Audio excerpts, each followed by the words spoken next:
Punk Revolution. Now today we're going to be reviewing Soul Glo's newest album, Diaspora Problems.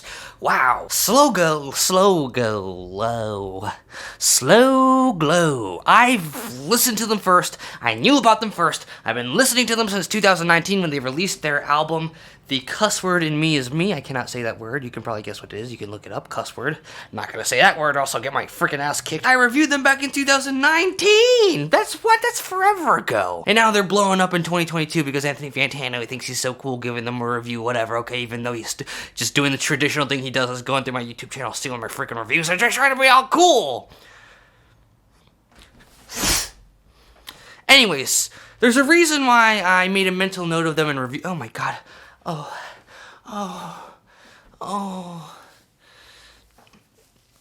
Sorry, I'm still dying from COVID-19 combination with Anthony Fantano stabbing me in the hole. The reason I reviewed them back in 2019 is because they were a hardcore punk band, kicking ass. Obviously, I love hardcore punk. Obviously, I'm gonna make a mental note when there's a hardcore punk band that's ripping ass. But also, they had these very politically charged, tear down the system, tear down the racist.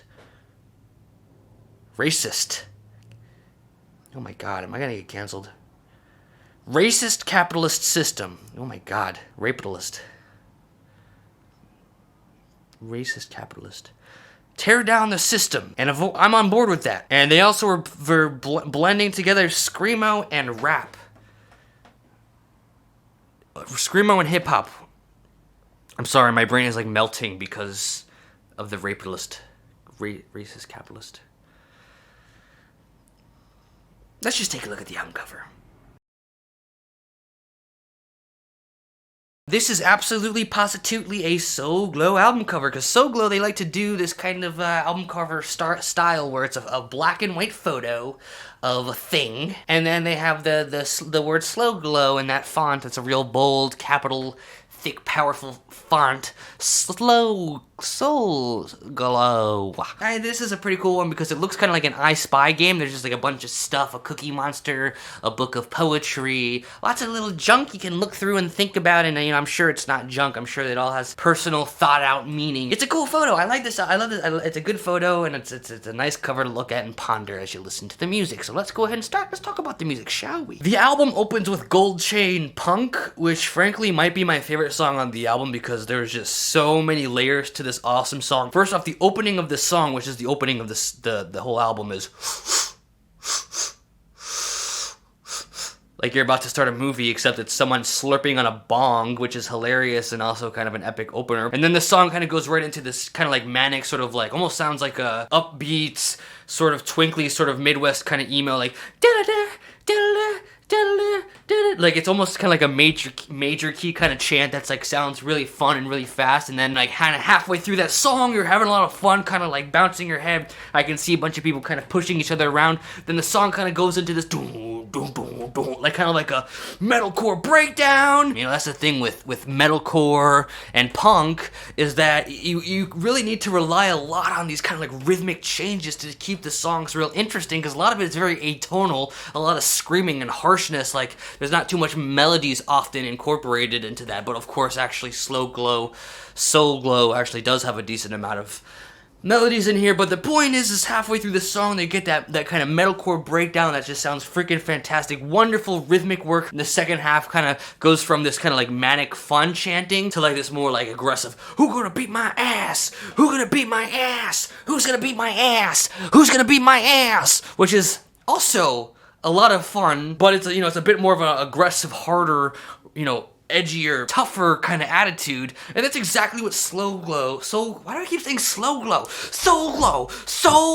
It's Soul Glo Punk Revolution now. It's Soul Glo. They're so good at that, at combining just so many genres, so many emotions, so many feelings. When they want to go fast and hard and they want to do some screamo shiz, they can absolutely do it. When they want to do metalcore, crazy rhythmic stuff, they can do it. And then there's plenty of fun experimentation in the production too. We might have these kind of weird little, I don't even know, it sounds almost like there's horns in some of these songs that I can't tell if it's guitars with weird effects on it that make it sound like some sort of symphonic black metal song, or if it's literally some like horns they got in there. But of course, I think the thing that's gonna really stand out to most people is gonna be them incorporating hip hop into their music, which is absolutely something that I think we all should take note of, because rap rock, hip hop, and punk is something that a lot of people a decade ago thought was so freaking corny you would never do it. We laugh at Limp Bizkit and stuff. Soul Glo, they're doing it, they're pulling it off, and it honestly makes a lot of sense when you're listening to it, because hardcore punk, you really gotta get rhythmic to keep the music interesting because of how atonal it is,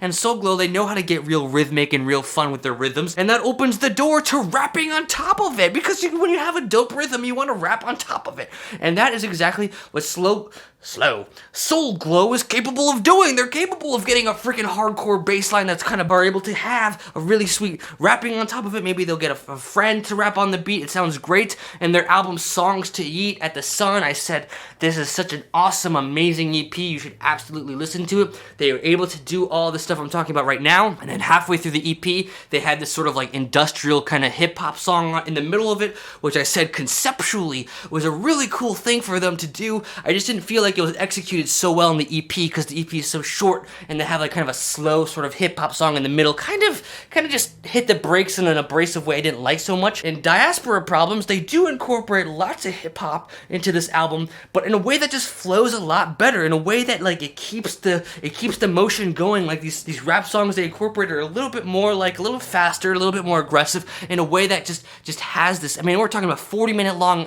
hip hop album. Hip hop.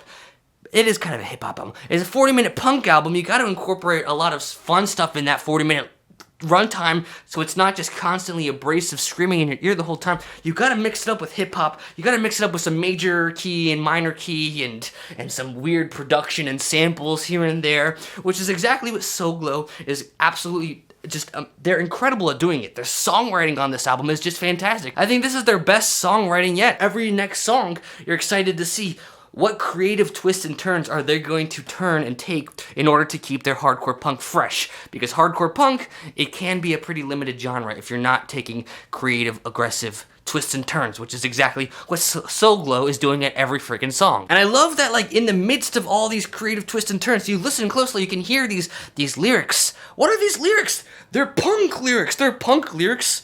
Revolutionary, tearing down the capitalist, racist system. That is punk revolution lyrics right there, and I obviously click and connect with that, so it's a nice kind of combination of, you can feel like you get your kind of aggressive emotions kind of going, but you can also have a lot of fun with a lot of these very catchy, hardcore kind of breakdown riffs, and then you can kind of have this sort of political kind of side inside of you that's also kind of pulsing with it as well. It's the true Soul Glo experience that, I mean, that's what hardcore punk is really all about. When I saw them first in 2019 before Anthony Fantano did, I knew I was right. I knew this is a band that's going somewhere, and I feel like their songwriting continues to improve. I will say though, I'm not really crazy about the production on this album. I think that's such a lame thing to complain about. Like, it's a hardcore punk album with all these amazing things I just talked about. Great songwriting, great lyrics, everything. I do think though there's the mixing, I think actually maybe in the mastering, it does feel very abrasive. I listen to plenty of hardcore, including, Screamo and other stuff that Soul Glo has released that also has plenty of, very aggressive vocals. But on this album in particular, I do feel like the screaming is it just cuts through the mix so aggressively that it does kind of take away from a lot of the other cool stuff going on behind. There's lots of really fantastic riffs and bass lines and awesome drum patterns going on that I feel like it just kind of, it gets a little bit lost in the mix because you have such an aggressive vocalist on top, and it's not the vocalist who's doing anything wrong. I compared, I think in another review, the vocalist to like almost like if Bad Brains and Siege kind of found a nice little middle ground of like the aggressive insanity of the power violence Siege vocals with the manic, totally extremely fun but also chaotic vocals of Bad Brains. This is a very chaotic vocalist, a very aggressive vocalist, which is perfectly fine for the genre, but it's very rambly, it's not very melodic all the time, and that's also okay. But if you're gonna take a very rambly, aggressive sort of vocalist and have that so aggressive in the mix that it kind of pierces through, and maybe there's even a little bit of clipping here. I mean, it does get abrasive. It does take away, after I finished listening to this album, Diaspora Problems, a few few times, I was like, this is really, I don't know, I'm just kind of getting a little bit, irritated like halfway through this album. It's a 40-minute long album. It's very abrasive. And then I go and put on Songs to Yeat at the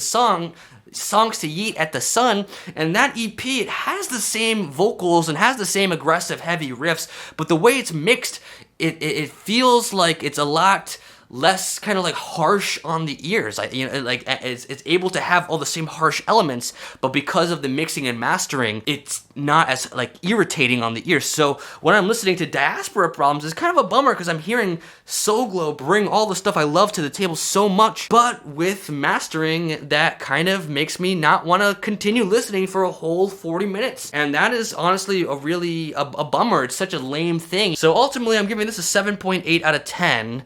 I know, this is maybe disappointing for a lot of my subscribers because I know a lot of you love this band like I do, and a lot of people love this album and insist it's Soul Glo's best, and I think in a lot of ways it is. I have to be honest with just how much am I enjoying it, and that's kind of what the bottom line is. It's a 7.8 out of 10. I recommend everyone check out their EP Songs to Yeat at the Sun. I think that's a great place to start with this band. And Anthony Fantano is a fraud, and the only reason I gave this album a lower score is because I wanted to be a contrarian who stuck my finger up Anthony Fantano's bungus. Please like, comment, subscribe, everybody. I appreciate you tuning in. I still have a little bit of COVID-19, as you can maybe hear in my voice. But that's my review of the new Soul Glo album. Always helps to like, comment, subscribe my channel. My channel is growing very quickly because of all of you. Thanks so much for watching. Shout out to Soul Glo. We're gonna unite and have a revolution, and I'm gonna excitedly follow to see what this band does next, even though they're popular now, and that means they're not cool anymore. Punk revolution now.